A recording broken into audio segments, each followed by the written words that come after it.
வீடு விட ஒரு ஃபார்ம் தர ஆரம்பிச்சிட்டாங்க. என்ன ஃபார்ம் கேட்டிங்கன்னா, இந்த ஃபார்ம் தான். உங்கள் கனவை சொல்லுங்கள் அப்படின்னு ஒரு ஃபார்ம். இது வந்து உங்களுடைய பேர், மாவட்டம், தொலைபேசி எண், உங்களுடைய அட்ரஸ் அப்படியே போட்டு அதாவது உங்கள் குடும்பத்தை எத்தனை பேர் இருக்காங்க அதெல்லாம் போட்டு ஃபில்லப் பண்ணி இங்கே தரணும். தந்தீங்கன்னா அதுமாரி இங்கே எல்லாம் கொஸ்டின் கேட்டாங்க. வீட்டு பட்டா, வீட்டு வசதி, கலைஞர் கனவு இல்லம், அந்த மாதிரி நீங்களாம் வாங்கியிருக்கீங்களா, நீங்கள் அதெல்லாம் பயனடைஞ்சிங்களா, அதெல்லாம் வெட்டி கேட்டு ஒரு காலம் இதெல்லாம் நான் வாங்கியிருக்கேன்னா அங்கே அப்படியே எழுதணும்.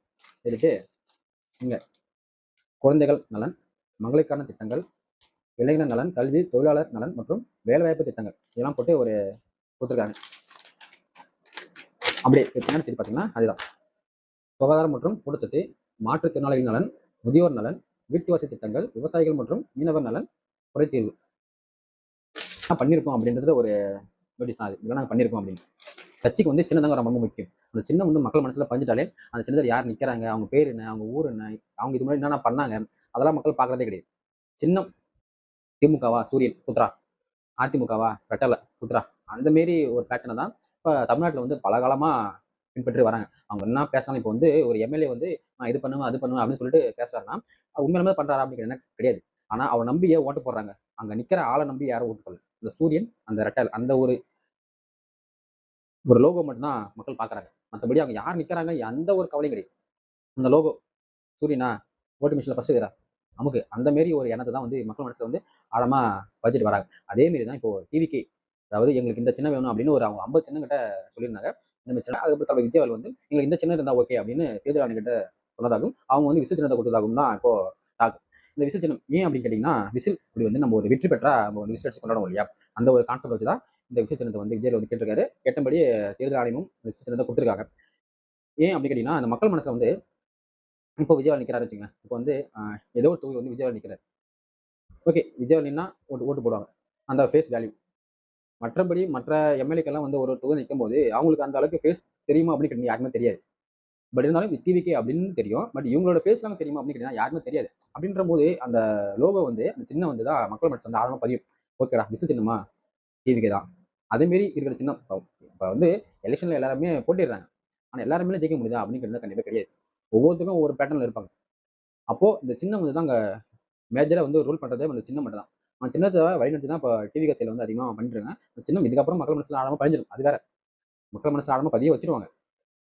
அப்படி வந்து சின்னத்தை அவங்க எந்த அளவுக்கு கொண்டு போகிறாங்க, கிராமப்புறங்கள்லாம் இந்த சின்னத்தை எந்த அளவுக்கு கொண்டு போகிறாங்க, கிராமப்புறங்களில் இதெல்லாம் வந்து மக்கள் மனசு ஆழமாக பதியறதுக்கு டிவி கசையில் என்ன பண்ணுறாங்க அப்படின்றத வந்து டிவிக்கே பண்ணுறாங்களோ இல்லையோ விஜய் வாரிசு வந்து கண்டிப்பாக பண்ணுறாங்க. மற்றபடி இருக்கிறவங்க எல்லாரும் பண்ணுவாங்க. ஆனால் அதனால வந்து இந்த சின்னம் வந்து மக்கள் மனசில் பதிய வைக்கிற ரொம்ப கஷ்டம் அப்படின்ற ஒரு எண்ணமே இங்கே வந்து கிடையாது. கண்டிப்பாக மக்கள் மனசில் எல்லாரும் பதிஞ்சிட்டு இருக்கோம். அதை பதிர வேலையை வந்து டிவிக்கு பார்க்கவே தேவையில்லை. அவங்க தலைமை பார்க்க வேணாம், நாங்கள் பார்த்துக்குறோம், நாங்கள் இருக்கோம், நாங்கள் பார்த்துப்போம் அப்படின்ற சரி தான் எல்லாருமே இப்போ அவங்கள இப்போ வாட்ஸ்அப் ஸ்டோரியாக இருக்கட்டும், யூடியூபாக இருக்கட்டும், ஃபேஸ்புக்காக இருக்கட்டும், இன்ஸ்டாவாக இருக்கட்டும், எல்லாத்துக்குமே இப்போ விசில் தான். அந்த அளவுக்கு வந்து இப்போ ஃபயர் விட ஆரம்பிச்சிட்டாங்க பசங்க. அப்படி இருக்கும்போது இந்த சின்னம் வந்து மக்கள் மனசில் கண்டிப்பாக பதியும் அப்படின்ற எந்த ஒரு டவுட்டும் கிடையாது.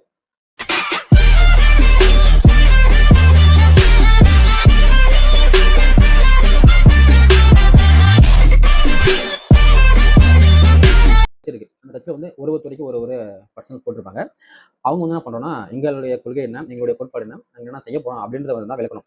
மற்றபடி நீங்கள் ஒருத்தவங்க பற்றி பர்சனலாக பேசும்போது ஒரு நாகரிகமான வார்த்தை தான் பேசணும். ஓகேங்களா? அப்படி இருக்கும்போது இங்கே ஒரு சில நாகரிகம் மற்ற வார்த்தைலாம் பேசுகிறாங்க. நம்ம சாட்டு தூரம் என்ன பண்ணுறாருன்னா, நம்ம டிடிவி தினகரன் அவர்களை பார்த்து ஏதோ ஒரு வார்த்தையை பேசிட்டு இருக்காரு.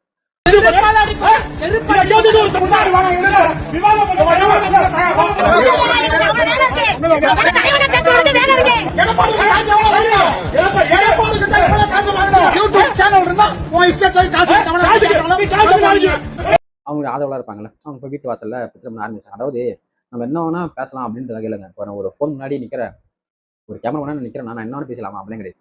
நீ தனிநபர், அதாவது நீ வந்து ஒரு கட்சியில் இல்லாமல் தனிநபராக பேசுறதுக்கு உனக்கு எந்த ஒரு உரிமையும் யாரும் தரத்தவலை. ஆனால் ஒரு கட்சி சார்ந்து நீ பேசும்போது, கட்சி வந்து ஒரு கொள்கை பேசலான்னு இருக்கும்போது இந்த மாரி வந்து மற்றவங்க தாழ்த்தி பேசுறது அதெல்லாம் வந்து ரொம்ப ரொம்ப தப்பு. இந்தமாரி ஒரு வார்த்தையை வந்து பேசல ரொம்ப தப்பு. இவங்க அதாவது இப்போ டிவிக்கு பார்த்து யாருன்னா ஒருத்தவங்க சொல்கிறேன்னா அவங்க கரெக்டாக இருந்தாங்கன்னா அந்த அவங்க சொல்கிற விஷயம் நம்ம ஏற்றுக்கலாம். ஓகேங்களா? ஆனால் அவங்களே சரியில்லாத போது அவங்க வந்து நம்ம பேசும்போது நம்மளுக்கு கொஞ்சம் காண்டாகுது. ஆனால் நீலாம் வந்து எங்களுக்கு பேசுறடா அந்த அளவுக்கு தான் ஒரு எல்லாமே இருக்கு. அதேமாரி தான் இப்போ எல்லாருமே சொல்லிட்டாங்க. எல்லாருமே இப்போ டிவிக்கு வந்து பேசுகிறவங்க எல்லாருமே அவங்கெல்லாம் சரியா இருக்காங்க அப்படின்னு கேட்டால் கண்டிப்பாக கிடையாது. அதுக்கப்புறம் வந்து தேர்தல் கிட்ட வர கூட்டணி விஷயத்தை வந்து இப்போ எல்லாமே பார்க்க ஆரம்பிச்சிட்டாங்க. திமுக சைட்லேருந்து காங்கிரஸ் வந்து இப்போ விஜய் பக்கம் வருவாங்களா வரமாட்டாங்களா அப்படின்னு தெரியல. நம்ம ராகுல் காந்தி அவர்களே வந்து விஜய் அவர்களுக்கு ஆதரவாக பேசுறாரு. நம்ம நிறைய விஷயம் பார்த்துருப்போம்.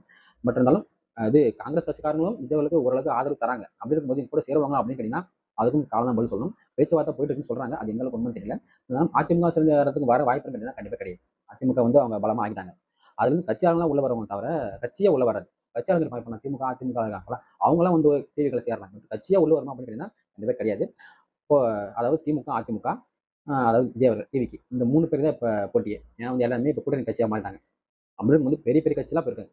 அந்த பெரிய கட்சியில் இருக்கும்போது இப்போ திமுக அதிமுக 2 தான் நம்ம பெரிய கட்சியாக பார்ப்போம் மாற்றத்துக்கு. இப்போ டிவிக்கே உள்ள வரும்போது 3வது கட்சியாக இப்போ டிவிக்கு இருக்கு. ஆனால் மக்கள் வந்து இது 2வது பிளேஸ் கொண்டு போவாங்களா இல்லை ஃபர்ஸ்ட் பிளேஸ் கொண்டு போவாங்களா அப்படின்னு கேட்டிங்கன்னா கண்டிப்பாக அது மக்கள் கையில் தான் இருக்கு. வந்து நம்ம சொல்லலாம் 30% இருக்குது 40 இருக்குது நாங்கள் வந்து சிஎம் ஆயிடுவோம் அப்படின்னு சொன்னாலும் அது ஒரு கான்ஃபிடென்ட். நாங்கள் இந்த அளவுக்கு நாங்கள் ஜெயிப்போம் அப்படின்ற ஒரு ஊக்கம் படுத்துறாங்கல்ல பண்றாங்கல்ல. அப்படி படுத்தலாமே தவிர அவங்க சிஎம்மா அவர்களுக்கு கெப்பாசிட்டி இருக்கா அப்படின்னு கேட்டீங்கன்னா அதுக்கும் மக்கள் தான் பதில் சொல்லணும். எனக்கு தெரிஞ்சு விஜயவேல் வந்து தனிச்சா தான் போட்டியிட போறாரு. அது எந்த வகை மாற்றமும் கிடையாது. தனிச்சா போட்டி எடுத்து எத்தனை தொகுதியில் அவர் வின் பண்ண போறாரு. அதுக்கப்புறம் எலெக்ஷன் தான் வந்து எல்லாம் கூட்டணி சேருவாங்க. ஏன்னா வந்து இவர் தாக்கு பிடிப்பாரா இவர் அடுத்த எலெக்ஷன் இந்த எலெக்ஷன் முடிஞ்சு இவர் இதே சேனல் நிற்பாரா அப்படின்னு கேட்டீங்கன்னா யாருமே தெரியலன்றாங்க. அப்படி இருக்கும் நாங்கள் எப்படி நம்பி கூட்டணி போவோம் அப்படின்ற ஒரு பேச்சு இங்கே போயிட்டு இருக்கு. அப்படி இருக்கும் தளபதி என்ன பண்ணணும்னா அவர் சொல்ற அளவுக்கு நம்ம அந்த பேர் கிடையாது. ஓகே நம்ம மனசுல படம் நம்ம சொல்லலாம் இல்லையா. மனோஜா தனிச்சா நிற்கும். தனிச்சா நின்று இத்தனை லட்சம் ஓட்டு வாங்கி இந்த தொகுதியில் வின் பண்ணி அதுக்கப்புறம் வந்து அலைன்ஸை ஃபார்ம் பண்ணி அடுத்த எலெக்ஷனில் சிஎம்மா நம்ம போட்டிடலாம். இந்த எலெக்ஷனில் சிஎம்மா போட்டியிட சிஎம்மா ஜெயிப்பாரு அப்படின்னு கேட்டீங்கன்னா வாய்ப்பு இருக்கு. வாய்ப்பு இல்லைன்னா நம்ம யாராலும் சொல்ல முடியாது. வாய்ப்பு இருக்கு. ஆனால் அதையும் வந்து மக்கள் தான் முடிவு பண்ணணும். மக்கள் கையில் தான் எல்லாமே இருக்கு. மக்கள் மனம் தான்.